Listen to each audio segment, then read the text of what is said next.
እሁድ በረፍት ቀን ታመ ያልጠየቀ ሰው ሰኞ በስራው ቀን ሙታ ከስራ አስፈቅዶ ሊቀብር ይመጣል። እውነት ነው። እኔ እኮ ስለዚህ ማህበረሰብ ስለሰው ባላስ ነው የሚሻለኝ። እሁድ ስራ የለውም ቁጭ ብሎ ነው የሚለው። አንተ ታመሃል ማንጎ ማንጠልጠሉ ቢቀር 100 ብር መሸጎጡ ቢቀር የሆነ የሚጠጣ ነገር ማንጣቱ ቢቀር ፈጣሪ ማርህ ማለቱ ቀርቶ ሰኞ አንተም ትሞታለህ እሱም ስራ ይሄዳል። ከዛ ከስራ አስፈቅዶ ሊቀብር ይመጣል። ይሰው የኔ እኮ የሆነ ብሎንማ ጎሎናን የሆነ የጎደለን ነገር አለ። ይሄ ሙሉልን ወደ ፈጣሪ ንጹህ ይሙላልን ያቸው የጎደለችን ነገር እንጂ እንኳን አናስብም። ስንሞት ራሱ ማለት እንኳን በቃ ከስራ ለማረፍ ደስተኛ ነው እንጂ እኛ ሊቀብር መስራቹ ነው አይደለም። ምክንያት አገኘ ሰበብ አገኘ እንደው አንድ ሞደው ጓደኛ የነበረ በቃ ምናምን ብሎ ከስራ ሊያርፍ ከዛ ፀሐይ ደበደበነ ቶሎ ቀብረን እንመለስ ብሎ ንፍሮን እየቃመ ሊውል ማለት አሳማ ሁላ እንዴ ተባቀብሩኝ ቢቀር እናት አባቶች በቂ ናቸው እኔን ለመቅበር እደፈናለሁ አለቀ። ምንድነው ከዛ ውጭ ምንድነው ትርፉ እንዴ? ፍቅረኛ የላችሁ ማለት ሀብታም ትሆናላችሁ ወይም ችጋራም አትሆኑም ማለት አይደለም። እውነቴን ነው። ኖራችሁም አልኖራችሁም እስካልሰራችሁ ድረስ መናጢ ችጋራም ኮክኒያም ናችሁ። እውነቴን ነው። ፍቅረኛን ሰበብ አታድርጉ። እኔ አሁን ለምሳሌ አላፈቅረም እንጂ ካፈቀርኩ በስልክ ለማወራት ልጅ አንድ ገንዘብ እስካላገባው ድረስ አልሰጣትም። ይሄን ማወቅ አለባችሁ። ሰበብ አታድርጉ ነው እስካላገባው ድረስ አንድ ገንዘብ አልሰጣትም ማለት ገንዘብ ኑሮኝ ወይ የምሰጣት ነገር ኑሮኝ ሰባዊነት ተሰምቶኝ የሆነ ነገር በጣም ቸግሯል ልሰጣት ካልሆነ ይሄ ለመቅበጫ ምናምን እጄ ላይ እስካልገባይ ድረስ ምንም አልሰጣት። ይሆነ በቃ የሚያስፈልጋት አይነት ገንዘብ ሆኖ ልክ እንደማንኛውም ሌላ ሰው እንደምሰጠው አይነት ሰው ልሰጣት ይችላል። ምክንያቱም ነገ ብንለያይ በቃ ሰባዊ ተሰምቶ ስለሆነ የሰጣት ምንም ነገር አይቆጨኝም። ልክ ለሌላ ሰው የሚያደርገው ነገር ስለሆነ ማለት ካለኝ ነገር ግን በእጄ እስካልገባይ ድረስ ሌላ ምንም አይነት ገንዘብ ልሰጣት አልችልም። ልሰጥሽም አልችልም አንቺ የወደፊት ሚስቴ ማለት ይሄ ማወቅ አለባችሁ። እኔ ተጋብተን ማወጣውን ገንዘብ ልክ ስንለያይ እንዴት ነው የምንሆነው? አሁን ያ ሁላ ኪሳራ ወጥቼ በወሬ ብትፈታኝስ ምናምን እያልኩ አስባለሁ። ልክ ገና ሳላገባት አሁን ወጪ ነው። አታማኙ። ከቻላችሁ አታፍቅሩ፣ ካፈቀራችሁ ደግሞ ሰበብ አታድርጉ። Like and subscribe. Hit that like button and subscribe for more. ሰው ሙቶ ሲለቀስ የሚሳቅ ቢሆን እኔ በጣም ብዙ ምስቅበት ሰው ነበር። እውነቴን ነው። እርግጥ ነው አይባልም። ነገር ግን እኔ የሚሳቅ ቢሆን እስቅ ነበር። አስባችሁታል? በህይወት እያለ ያነሊ ሌባዬ ልቅምቅም እንደው ፈጣሪ እንደው ከዚህ መንደር ይሄ ልጅ ይሄ እንደው ወዲያው ውስድ አድርጎ ይገላግለን እንጂ እኮ እንደው ሀገሩ ሰላም አይሆንም። ይሄ እያለ ይሄ እንደው አሳዳጊ የበደለው ይሄ ዘሩ ማንዘሩ እንዲህ ነው እኮ ምናምን ሲል ቆይቶ ልክ ሲሞት አየየዋ እንዴት አለ ጥሩልኝ እንደው እንኳን አይደለም ሊናገር ሰው ሲያልፍ አንገቱን ደፍቶ ነበር። እንደው ታላቅ ወንድሙ ነው እንጂ ትንሽ መናጢ እሱማ ጥሩ አይደለም። እንደው ታናሽ ወንድሙ ነው እንጂ ክልፍልፍ እኮ እሱማ ጥሩ ነው። እንደው የፈጣሪ እንደው አለው ነገር እንጂ የዋሆቹን እየመረጠ ነው የሚያነሳው። ያንሳችሁ በሽታ። እኔ ሲጀመር የሆነ ነገር እኮ ተምታትቶብናል። ጤነኛ አይደለንም። በእኛ እርግማን ሊሆን በህዝቡ እርግማን ሊሆን ይችላል ይሞት ከመተ በኋላ ምስኪንዬ እንደው እንዴት አለ ጥሩልኝ እንደው ሲታዘዙ ቀላደፋሚ እንደው እንዲህ ብሎ እኔ በጣም ስቀባችሁ ነበር።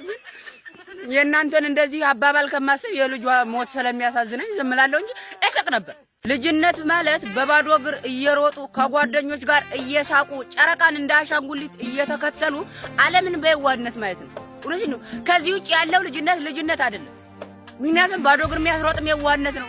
የሚያጫውትን ልብ ብላችሁ ማታ ተደባድበኩ የሆነ ልጅ ጋር ተፈረካክሰን ምናምን ከዛ እናት አባት ያሊ ጋር ድጋሚ እንዳላይ ምናምን ተብለ ጧት ግን ባንድ ትጫወታል። የዋህነት ነው።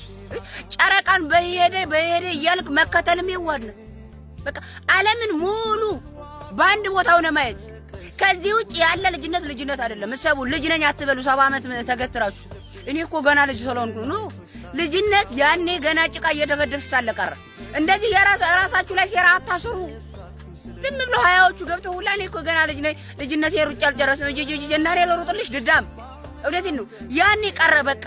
ከዚህ ጫማ ሰክታችሁ ኃላፊነት እስከወሰዳችሁ ድረስ የእናንተ ኑሮ ማንም አይንተራስላችሁም። በራሳችሁ ኑሩት። ኋላ ምርግት ነው የሚሆንባችሁ። ድህነቱም ችጋሩም ቤተሰብም እንደዚህ እንደ ልሾ ተለጥፈው ዝም ነው የሚሉት። አመንሽም አላመንሽም ወደድሽም ጠላሽም እኔ አይመለከተኝም። ነገር ግን ስልክሽ ላይ ያሉ 99.9% የሚሆኑ ስልክ ቁጥሮች ምንም ጥቅም የላቸውም። እውነቴን ነው። ዝም ብለሽ ናሻችሁ 99.9 የሚጨበርበት ከሆነ አሁንም 9 ልበል። ምንም ጥቅም የላቸውም። ዝም ብለሽ ያሻችሁ። ስለዚህ አጥፏቸው። ጥቅም የሌለ ቃፎ ከከቨሩ አይሻሉ ከቨር እውነት በጣም ከቨሩ እውነት ይርጉኝ ከከቨር ጋር ራሱ አወዳደርኳችሁ ከቨር በጣም ጥቅም አለው እውነት ነው ስልኬን አሁን ከስንት አደጋ ተጠባበቀን ምንም ለምንም እስከ ምናምን የማይጠቅሙ ሰዎች ናቸው እስከ ምናምን 9% በጣም ብዙ ነጥብ 99 ጨምርበት ግን ነጥብ 99 ሲበዛ 100 ይሞላም ብየትቸው ነው እንጂ በጣም ብዙ ነጥብ ምንም አይጠቅሙ ምንም እስከ ምንም አይጠቅሙ ለመከራ ሰው እንዴት ቶሎ ዋደኩላ ነው እውነቴን ነው ሁሉም ሰው በልጅነቱ እንደው ቶሎ ልደግ እንጂ እንደው ቶሎ 18 19 ዓመት ይሙላኝ እንጂ ማንም አይልከኝም ከዛ በኋላ እንደፈለኩ እንዴት ለመከራ ልደግ ይላል ሰው እውነቴን ነው አሁን እኮ ሰው ቢልከን ይሻላል ሰው 18 19 ሞልቶ እርግጥ ነው ማንም አይልክም ተጠብጣለ ነገር ግን ሰው ቢልክ ይሻላል እናት አባት አላከም አላዘዘህም ማለት አንተ በራስህ ላይ ኃላፊነት ወስደሃል ማለት አንተ የራስህን ኃላፊነት መቀበል ደግሞ በጣም ከባድ ሰው ቶሎ ልደግ የሚለው ለመከራ ነው ማደግ አይደለም በቂ ነው 18 17 በቂ ነው ለመከራ ለስቃይ ነው የሚቸኩለው ሰው እውነቴን ነው በጣም ለመከራ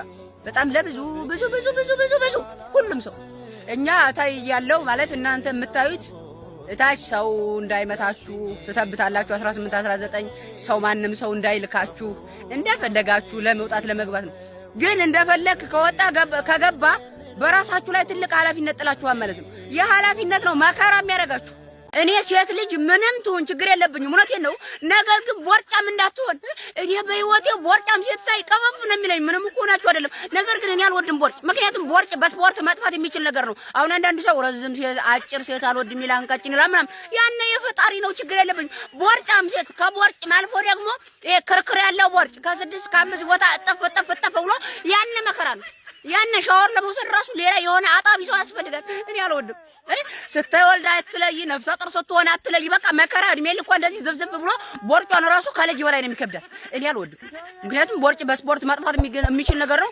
ቁመት ርዝመት ቅጥነት ግን ያን ተሳጥቶም ሊሆን ይችላል እውነቴን ነው እኔ ቦርጫም ሴት በቃ ማያዋጣ ማፊ ፋይዳ እኔ አንቺን ሳስረግዝ ማለት ሳስረግዝ ስታረግጂ በምንም አርግጂ ብቻ ስታረግጂ መውለድሽን ቀር እየተጠባበቁ ሰቀቀን ነው ገና በ5 ወርስ ጀምረሽ በቃ ሰማይ ነው የሚደርሰው ቀፈትሽ እሷ እኮ ሴት እንጂ ሴቶች አይደለችም እውነቴን ነው ስለዚህ ስለማታቋት አትገምቷት ዝም ብላችሁ በዘፈቀደ አታውሩ እንዳገኛችሁት አትዘባርቁ ሴቶች እኮ እንደዚህ ብላ ሲጀመር ሴቶች እንደምን አገባት እሷ ስለ ሴቶች እሷ የራሷ የጎደለ ጎደሎ አለባት ያለ መምሏት የምትጥር ምትግር ምትጋጋል ሴት ነች እንጂ ስለሰው ምን አገባት ሲጀመር ምን የሴት እንት ብሎ እንደ ቆይ ምን አገባቸው ስለሌሎቹ ስለዚህ ነው እኔ በህይወት የማልወደው በአንድ ሰው ምክንያት ሁሉ ወንዶች ሴቶች የኛም ታው እውነቴን ነው እሷ ሴት ናት ሴቶች ማለት ብዙ ናቸው እነሱን ደግሞ አትወክልም አይደለም ሌላውን እውነቴን ነው እህት ምናምን ካለት እነሱ ራሱ አትወክልም ለራሱ በስንት መከራ ነው ራሷን ራሱ የምትወክለው በጣም አስቸጋሪ ሆኖ በአሁኑ ዘመን እኔ ራሴ ወክዬ መኖር ራሱ አሁን እያቃተኝ ነው እንዴት ነው እኔ ወክዬ መኖር ያቃተኝ ሰው ሌላ ሰው ለወክል የምችለው እንዴ